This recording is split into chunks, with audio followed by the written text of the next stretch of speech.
So something interesting is going on with The Last of Us right now. And I'm not talking about Last of Us 2. I'm talking about HBO's The Last of Us. So if you didn't know, and if you don't, you do now, there is a series coming to HBO about The Last of Us. I don't know too many details about it. I hear a couple of things. Some people are saying that the story is going to take place between The Last of Us 1 and 2. Some people are saying that it's just going to be its own thing. Other people are saying it's the first game. So I really don't know what they're going to do with the series yet. It's kind of up in the air. I would imagine, if I was going to take a guess, the series is going to be about the first game. Because the first game had the best story. They're going to take that, loosely adapt it into a show. And it's going to be ongoing. So I'd imagine that they eventually will overtake the first game and then tell a story that sets in between the two games and so on and so on. I don't know. There's not a lot of details about it. But one thing I do know is who's directing it. And that's John Rennick. He will at least direct the pilot episode of HBO's The Last of Us series. Who is that? Well, he's the director of Chernobyl, which was another HBO series. And I got to tell you, if you've watched that series, it's fantastic. Actually, it's really good. Really good. Great series. One of the best series I've seen in a long time. It's a reason I would give you to sign up for HBO Max just to watch it, and then you could cancel it if you want. HBO Max has a lot of good HBO content. If you've never seen a lot of the stuff that HBO has made over the years, there's enough content right there to keep you going for a while. How is this show going to stack up? I don't know. I'm going to get into why I think this is a little bit of damage control. But one thing I saw that was a real turnoff, Neil Druckmann is attached as a writer and executive producer. Now, executive producers are sometimes just there for head pats and back pats and made to feel special. It's sometimes kind of just a trophy position. It's like it's all in title alone. But Neil Druckmann is a terrible person. He's super woke. This is the guy that aligned himself with Anita Sarkeesian and so on and so on. She's the reason that Last of Us 2 is going to have a terrible story. I'm not going to get into the spoilers for that. But this is damage control to me, talking about Chernobyl and bringing in the team behind that series to do the pilot. Because it's good headlines. Okay, what's been going on with Last of Us 2? Tons of copyright, tons of cover-up. The whole game leaked. Everyone knows the story. I'm not going to talk about that here. So if you're looking to avoid spoilers for the game, you're in luck. I'm not going to talk about those because that's not what this video is about. I'm more so talking about the series and what I see as some damage control. So if I go and Google HBO's The Last of Us right now, these are the headlines I see. Last of Us snags Chernobyl director for pilot episode. That's good news. And it's something that The Last of Us hasn't had a lot of. It hasn't had a lot of good news lately. It's had a lot of bad news. You would know that if you only cruised gaming websites for news because they don't cover any of it. In fact, they've tried their best to memory hole it. It was funny, IGN.com, they posted an article that I roasted saying, hey, Naughty Dog is fighting spoilers with a new copyright tool. They don't talk about how they're also abusing copyright left and right. I think they still are. They've kind of, I think, backed off of striking YouTube channels. They were going around striking everybody. Just for talking about it, not even showing images. Heel versus Babyface is a really good example. He got a strike for sitting there showing nothing but looking into the camera and talking, and they copyright striked him. I think he had 2. Geeks and Gamers had 2. Ryan Canal from RK Outpost had 2. A lot of channels had 2 strikes. That means they are on the verge of getting their channel deleted. 2 out of 3 strikes and you're done. So they fought them, and I believe everyone has won their appeals, and they've gotten all the strikes removed. But it's a hassle. It's a silencing tactic. because they don't want people talking about the spoilers. And let me tell you, without ruining everything, those spoilers, they reveal to me a terrible game. Gameplay will probably be solid and good, but the story sucks, in my opinion. Now, I'm not going to go into details on it, but in my opinion, that story sucks. So what do we need to do? We need to bring in some reassurances, let people know that our Last of Us show is going to be good. And when you tell me that you're bringing in the Chernobyl director, that's reassuring to me that the series might be good. Now we're going to make sure that we hide Neil Druckmann here, put him down here in the little corner. But I wonder if The Last of Us 2 is not well received, and I don't think it will be by fans. I think fans are going to hate that game. It might sell well at the start, but as word of mouth gets around, I think sales will go down on this game. Now, that's just my speculation and my prediction. I think the game is going to fail in the long run, and it's going to destroy The Last of Us name. And that'll be a problem for HBO because they haven't even really filmed this series yet or gone into any production. Here you go. You have a tarnished brand, right? How do you get people excited? Well, you bring in Johan Renck. I think I said his name wrong. I just went and made sure I was saying that right and checked. So I think it's Johan Renck. So you bring him in because of the success of Chernobyl.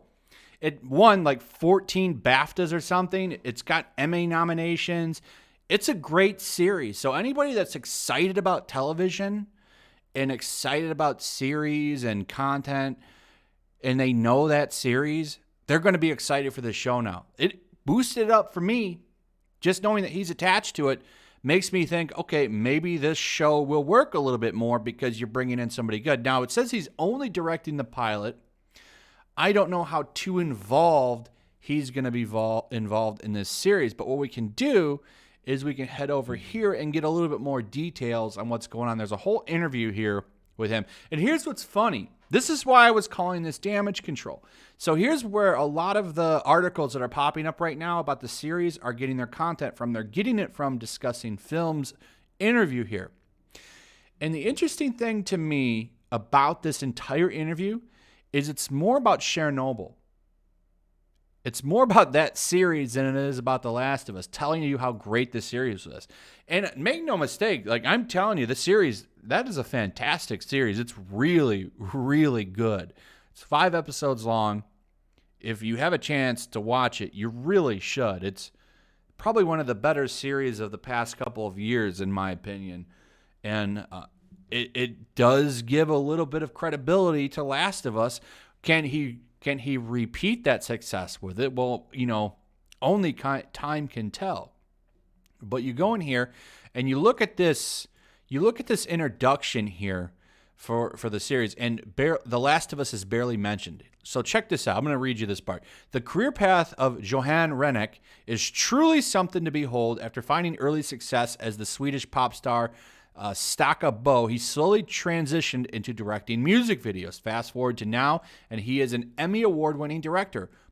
Prominently known for last year's breakout miniseries Chernobyl, Renck has also directed episodes in television staples such as Breaking Bad, Bates Motel, and Vikings.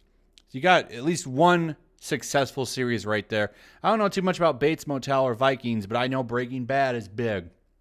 His resume includes music videos and is nothing short of epic, featuring collaborations with music icons such as David Bowie, Beyonce, and Madonna. It's quite the introduction. Then they go on to talk about his Emmys and 14 BAFTA nominations and so on and so on. And then the final piece of the introduction is about adapting The Last of Us. But what's interesting, like I was saying, is you go here, and this is all about Chernobyl and his career as a Swedish pop star. And here we go again, Chernobyl's 14 BAFTAs. What was it like talking about Chernobyl? Like, do you feel like you knew about the disaster and so on and so on? You come here, still asking about Chernobyl. Go here, still talking about Chernobyl. Then boom. This is what's interesting. The very end of the interview, the very end, he starts talking about The Last of Us. And then we go into the quarantine stuff.